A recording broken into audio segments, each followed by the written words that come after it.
เป็นได้กินฮอดแม่บ่มายังนั่นนี่ฮะมีอยู่นะแนวนี่เบิ่งนี่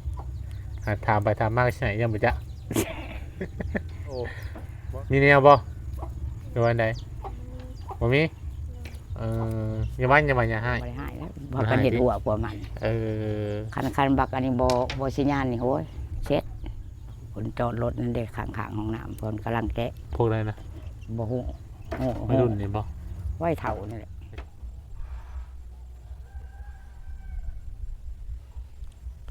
สบายดีพ่อแม่พี่น้องกันเบิดสู่คนเด้อพี่น้องเนาะมาพบมาพอกับสมาธิอีกแล้วมื้อนี้พี่น้องกะพี่เด็กน้องท่านผู้ชมแวะเวียนเข้ามาหาทางครอบครัวน้องสมโอน้องหลอดอยู่คือเก่านะท่านผู้ชมเนาะ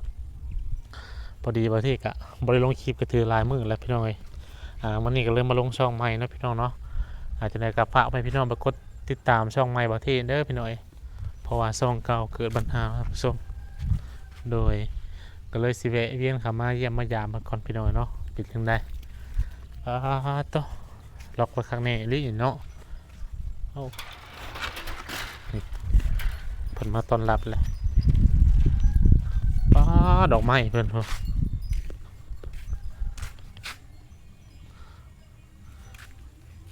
เราบริเก็บไปขายว่าเนาะ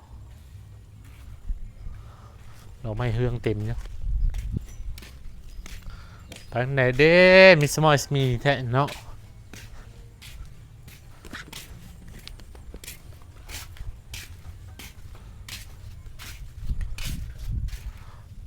อย่างนี้แต่คนกลุ่มอยู่เนาะปิ้งขาไก่สบายดีเด้อโดยสบายดีอ่ะน้อยเฮ็ดยังอันนี้ฮะเขาถามเจ้านั่นถามผู้หนึ่งนี่เนาะสิเฮ็ดเมนูยังนี่นะโอ้ยเจียวบองอันนี้เนี่ยพอได้จับโอ้เฮ็ดเมนูเจียวบองเลยแบบนี้น่ะสูตรเนาะใส่เผาหัวถึงไข่เลยกระเทียมกับเผาบ่นี่กระเทียมกับเผาบัวกับเผาบัดนึกว่าลาบซีนเนี่ยมากขึ้นซอยนี่สิเด้อโอ้โหคักแล้วเนาะสมบูรณ์เป็นแผนกซอยจังซั่นนี่ซอยหัวคาเลยบ่ได้แผนกยังอันนี้ซอยคือกันคือเป็นซอยอ่ะเปลี่ยนกันซอยบ่เคียงกาสู่ชีวิตแห่งนี้เนาะเอาไปหมดเลยดิบ่ไปหมดแล้ว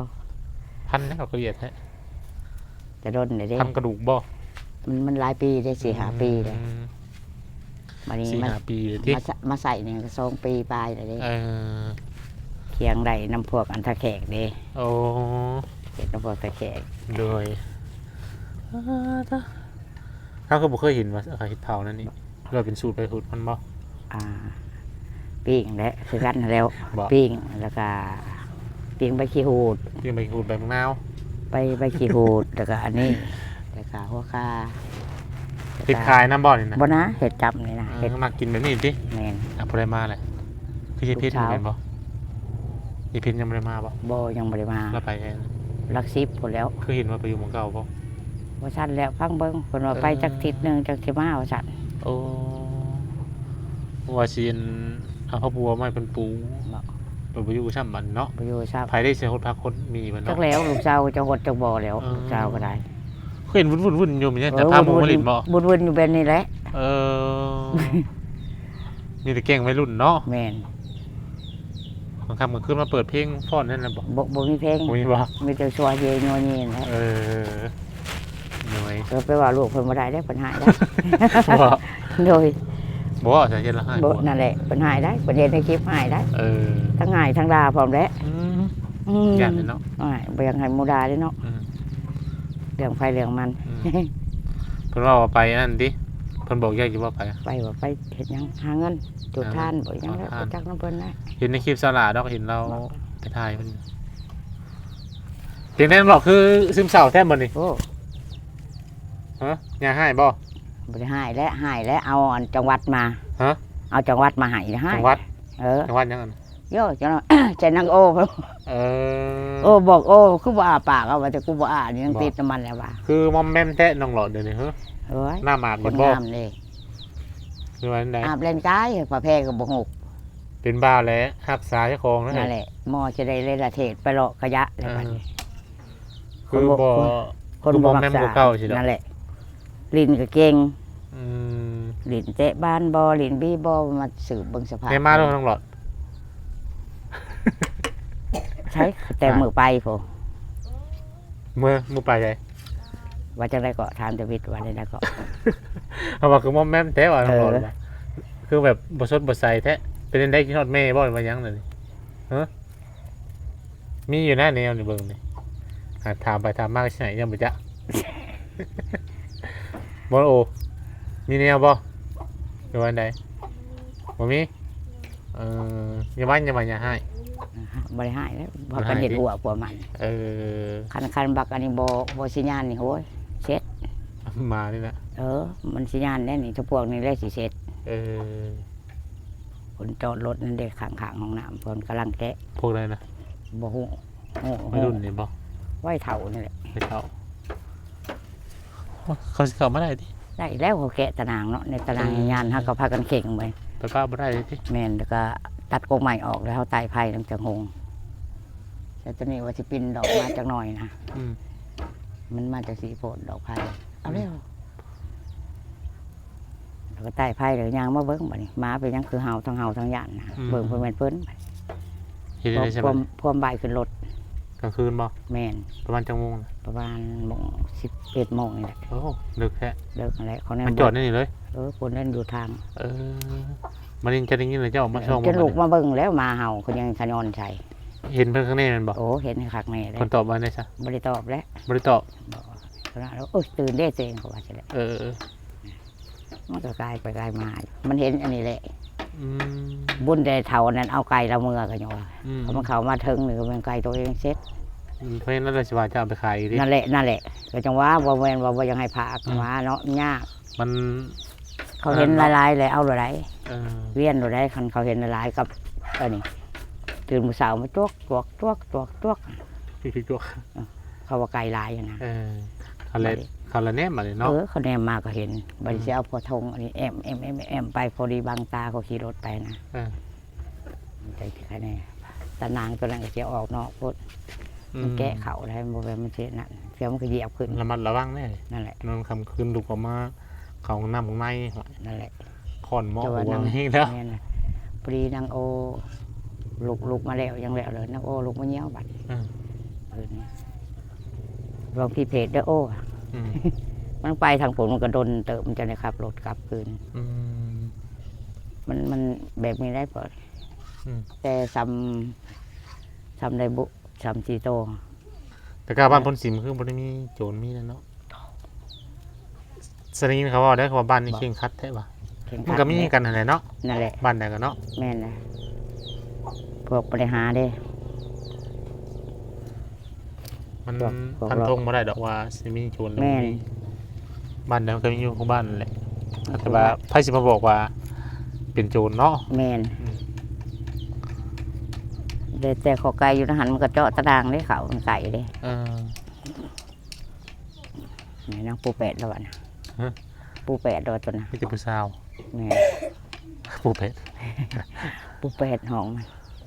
บ่ได้ลงขายเครื่องตลาดบ่มัน บริลงว่ามืออื่นจังสิเก็บมากอันนี้ก็มันบ่มีแนวขายในใบตองมันก็ซอยมาเลย เบิดเลยดิ หมดลม ตัด ขาย ตัดนี่ไปตองเพิ่นเนาะ ล้มได้เห็ดบัดนี้ บ่แม่นจะตัดไปขายบ่ ตัดนั่นแหละ เอาเสียนเอานั่นโดเลย เอาตัดมันแบบว่าจงสามการนะ เออ มันเพื่อทิศก็ไผ่เจ้าไผ่ใส่การมันโอ้ อืม คักอะไรวะ เนาะ เขาก็สามแล้วบัดนี้มันมีสองบางเทื่อก็มีหนึ่งนะอยู่ในเงามันในกกมัน อืมเอ๊ะหมักเป็ดเจ้าความมีสมัครยังไงคือว่าเอาไปขาย ขายกูบ่ได้ดีปานใดดอก 5,000เด้ 150,000บางเยอะๆนะ เออ อันนี้ กิน จนเต็มทงยางหาโล บ่ ไปขายเท่าไร15,000นี่แล้วเขาก็เอาเด้เนาะคันสิเว้าเลยเด้อคนบ้านพุ่นชิม อ่า นั่งกันว่าขายยานำกันอยู่ยายเขาว่าคนกันเองว่ะ ย่าได้ไปกินก็กินบ่ไหว้เด้ซะ นั่นแหละ ขายเอาพอได้ ขาย มา ก็ ซื้อแนวนี่กิน ขายก็บ่ได้ทั้งดอกกินมักสลีบาด ขายหมักเป็ดไปซื้อหมักสลีดิ แม่น ายถือเขาได้บอก10,000พอ น้อยมากใช่ไหมนี่ อ่า จะบริการมาไปเรียบ บ่บ่ได้ไปแล้วเลยเราเจ้าของเราคือว่าไปปักเซ ไป เจ้าของสวนน่ะ เออ ไปขึ้นเฮือนใหม่โทรศัพท์เอาแล้ว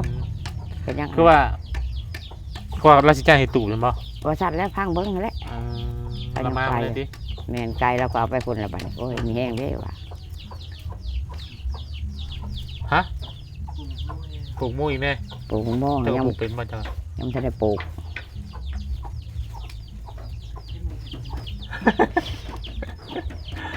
รู้ได้อย่างน้อยเนาะพันลินละมัน จักเด้ขี้ดินมันสิสึกขี้ดินหั่นนะ ทำให้ว่ามันขามาบ่มัน บ่ บ่ ยังบ่เห็น เจนในคลิปก็ว่าไม่ยังอันผู้ใหญ่เพิ่นอยากให้แม่น้องโซมาอยู่น้ำสมบอลอะไรใด ก็ว่าสั้นแล้วแต่มันบ่ถือในหลักการในกฎระเบียบวินัยเนาะหลักอายโมแล้ว คลิปแล้ว แม่น ผู้ใหญ่เพิ่นได้ผู้วันเพิ่นเฮ็ดเรื่องนั้นบ่ บ่ ได้ ผู้เฮ็ดเพื่อนให้ก็ต่างหาก อันนี้บ่แม่นดิ บ่ผู้คนชงเงินชงคำให้กินตะกี้เด้ ผู้นี้น่ะบ่ ได้มาแต่วิทย์เลย โอ้แล้วมันนี่เพิ่นโทรมาแล้วเพิ่นบ่โทรมาเลยนั่นโทรไป แม่นวันได้โทรไป โอ้ ก็นั่งบกโดนก็เรียกเพิ่นนั่งเล่นซะดอก ฮะ เรียกเพิ่นนั่งเล่น ที่ว่าใครนั่งลิน เราว่าเขารอเรื่องนี้บ่ว่าก็ยาว เป็นวันนะ เขารอเองเด้อว่า เออ เปิดก็เรียกเพิ่นนั่งเล่นเพิ่นว่าครึ่งอีหลี เอ้า โทรเพิ่นโทรมา เออ เพิ่นก็ว่าดีอยู่นั่นแหละครับเฮามันบ่ถูกเด้บ่ถูกในประเพณีของเฮาว่าซั่นซะ เฮาก็เบิ่งในคลิปเป็นในคลิปแล้วเดี๋ยวหมดว่าในได้ว่ายาน้องสบู่ตกลงปลงใจแล้วบ่วะแล้วมันนี่ใส่ใจยอมรับแล้วบ่บัด บ่ได้บ่หับ ยังทำบ่ได้ดิ บ่ได้ โอ้ ตัวนี้แต่ก็หับบ่ได้ แล้วมันนี่ผู้ใหญ่เพิ่นว่าได้ซะ ก็บ่ฮู้นำเพิ่น จะว่าบ่ตกลงแล้วเพิ่นว่าได้โต บ่โอเค เออ บ่โอเคมันบ่แม่นแนว อืม แม่นอยู่ลูกมัน แต่ว่ามาอยู่แบบนี้แล้วมันก็บ่ถูก อ่า กันกับอันก็จะเอาไผ่มาเฮือนเนี่ยเนาะ อืม สมมติไปในนั้นแหละแนวมันถือจะถือแนวบ่ถือบ่ถือเนาะ อืม นี่จากผัวนี่จากแม่ลูกมันเพิ่นจะมาอยู่ในแม่มันนะ อืม มันก็บ่ถือ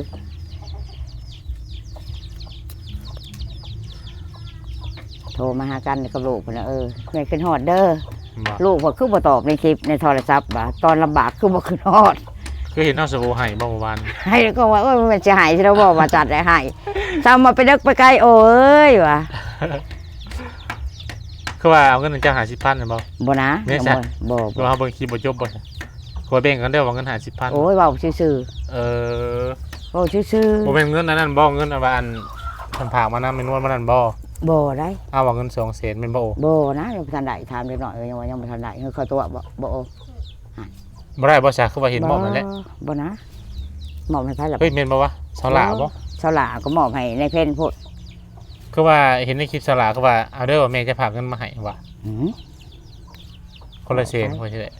เสาหลาก็ยังบ่ได้เห็น ยังบ่ได้เห็นบ่ บ่ เอาหมอบให้น้องเฮียน บ่นะ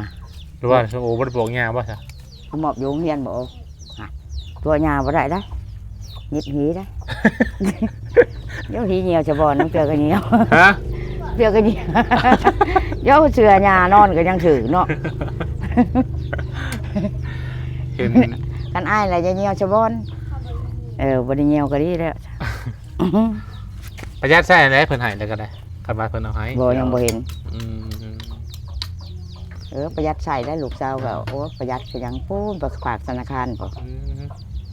ลูก ไป สาว มาเลยไปปรับผา ไว้ปรับเร็ว อืม ๆสิเหลือบ่ เพิ่นเฮ็ดงานในสามีอัน บ่ฮู้ บ่ เลย บ่ได้คุยกับเจ้าเลย บ่นะ เออ คุยให้หยังว่าบ่แม่นเชียว ปุ๊บเลยนะติ บ่แม่นเชียวบ่มักตัวเละ โอ้ อืม บ่ได้สนนำนั้นเนาะ บ่แต่ลูกเองก็คำหายแล้วมันขนาดบ่ยังบ่บิบๆอยู่ก็จากใส่หยุดจึกโลดคือบักหน่อยพอเขานี่ อืม เดี๋ยวเอาเงินให้ไปซื้อน้ำตอนน่ะ อืม น้ำที่สมมติว่าไป3 มื้อน้ำ3 ตุกหมด อืม เดี๋ยวไปใช้ว่าอยากกินน้ำหิวน้ำโต๊ะตึงใส่ อืม ตอนนั้นในเพ่นจักดาอย่างเราตอนน่ะ เพิ่นว่าบ่ให้เว้ามึงยังมาห้ามกูได้ว่า อืม กูจะเว้ากูก็สิเว้าเด้อ อืม มึงอย่ามาพร้อมโจรนั่นเอง เออก็เพียงว่าใจนำบ่ได้ตกลงบัดนี้เนาะ บ่ จังได๋ก็บ่รับนะติ บ่ได้ อืม อาย ยังใหญ่เลยเนี่ย ฮะ โอ้ย อย่าเคาะนั่นหรอ พ ก บเลยพบไปทางไหนน่ะ โปรโมทใช้แล้วมันจักปัวโอ้ตายโลดบัดนี้เข้าห้องน้ำ เข้าห้องน้ำ ใส่เบา บอกเลยปวดนะ บ่ปวดเบา ผมเป็นขับมาที่บ่ บ่ เรียนไว้เดี๋ยว บ่ได้ลี่ เออ เฮาบ่อยากนั่งในคลิปจะเคิบนี่ อืม บ่อยากนั่งบ่อยากเข้าแล้วอายเจ้าเนาะโอ้ยเขาเว้าได้บัดนี้บ่เห็น คนสะเทศชะการก็อยากนั่งนํอยู่ อืม มีคนบ่สะเทศชะการอุ้ยนักอายคิงได้ อืม นักอายชาวบ้านถามอีกแล้วบัด เหนื่อย ของในเฮือนมันกับเฮือนบ่งตัวเองอยู่ก็บ่แม่นสิเลิกสิไกลเนาะ เออ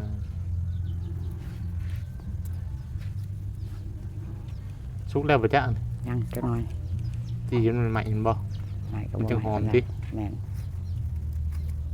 โดนเลย กระเทียมเนี่ยมันจะคิ้วกระเทียมนี่เนาะ แม่น มันบ่คือกระเทียมมันน่ะนี่คือกระเทียมอยู่ว่ากระเทียมจีนบ่รู้ว่าของเวียด เทียมจีนของเวียดกับจีนของเวียด ขัดของอันนั้นมันสิเป็นสีม่วงมันสิหอมกว่าเด้ แม่น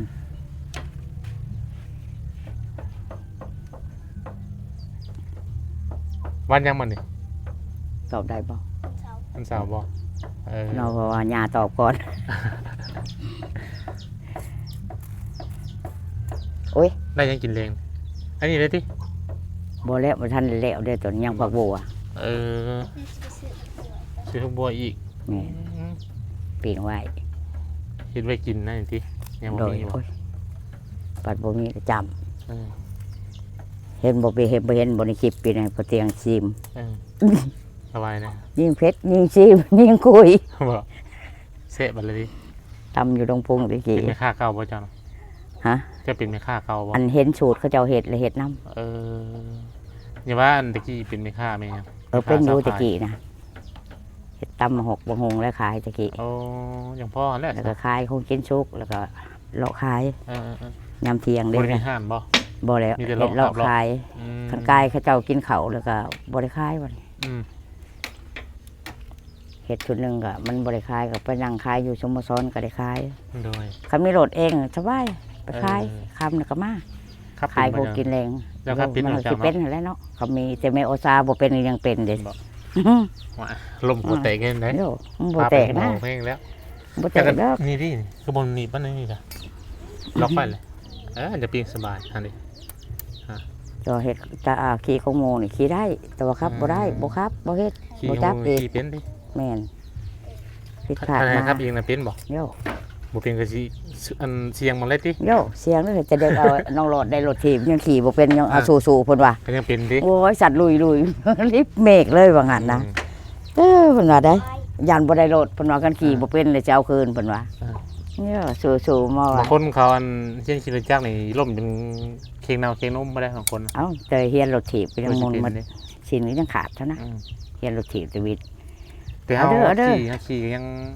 ครับ เอาเด้อครึ่งหัวสัตว์ครึ่งโม เป็น ว่า หัวเหยียบเบรกมันหัวจนดวนแล้ว แม่นครึ่งโมพัดอันบ่ได้อันจับให้ซะบัดนี้โมสัตว์จวดไปบัดนี้ เออ จะเฮ็ดได้จะเฮียนรถถีบตะบิดก็ได้ เป็นแล้วบ่ครับบัดนี้ เป็นเรียบร้อย เป็นเรียบร้อยดิ โอ้ย เออ ตอนนั้นขนาดแป้งเนี่ยไปซื้อ เฮ็ดไปซื้อ มันใจให้สบายแล้วจับแล้วก็ติดเลยยังบ่ได้ปั่นบ่ได้เมื่อยแล้วบัดไปเลย ยามแรงบ่สิขายของกินสุกเลยสโมสรนะ โอ้ ขายดี ยสวรรค์บ่ติ แม่น อืม บ้านไหนก็โต๊ะหมู่เด้เสียวเด้ยิบเกิบอยู่หั่น อืม เฮาได้โต๊ะหนึงเธอก็ไปแปะขายเธอก็แปะขายของเขาเธอเขาก็ซื้อน้ำเฮาตะกี้ อืมสิบรบกวนไปเลยพี่น้องเนาะกะแวะมากินนะเพิ่นมาแต่เพิ่นนุ่งน้อยมากิน โอ้ ว่าเพิ่นเมียเพิ่นอันนั้นเป็นเบาหวานเพิ่นนั่นแหละเบาหวานโพงอย่างไร เป็นไรบัด โพงเฮ้ย โพง เออ บ่เป็นปัวกินบ่บัด เอาสังว่าได้บาดนี้ กว่านั้น เอาไปแกมเหลาเนาะ เจ้ากันเลยเนาะ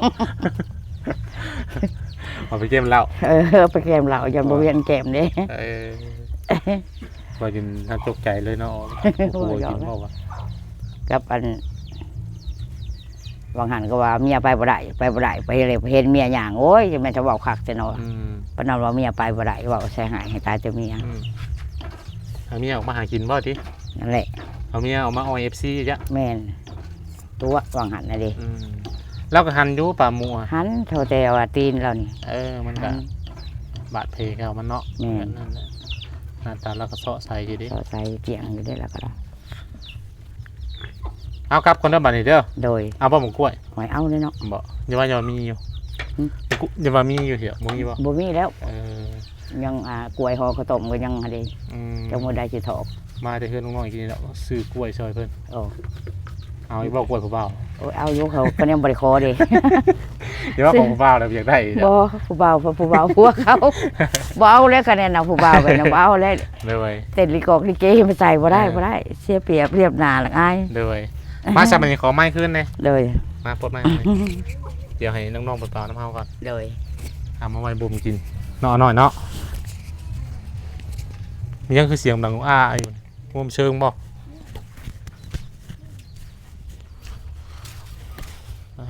ตัวขบวนนะซื้อแล้ว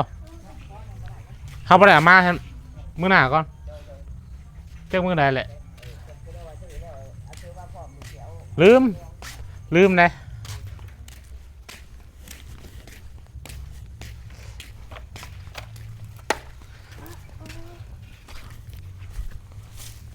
เจ๊กวยเปิดดูหลอดเปิดได้บ่บ่มีแนวมัดเนาะตีเด้อ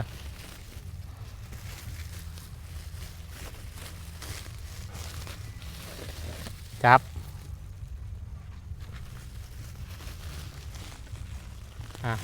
ซองดี เอาไปบ่มกินบ่านี่บ่มไว้เด้อ เลย เด้อไว้อ้าวกลับก่อนบ่านี่สบายดี FC เพิ่นเด้เด้อไว้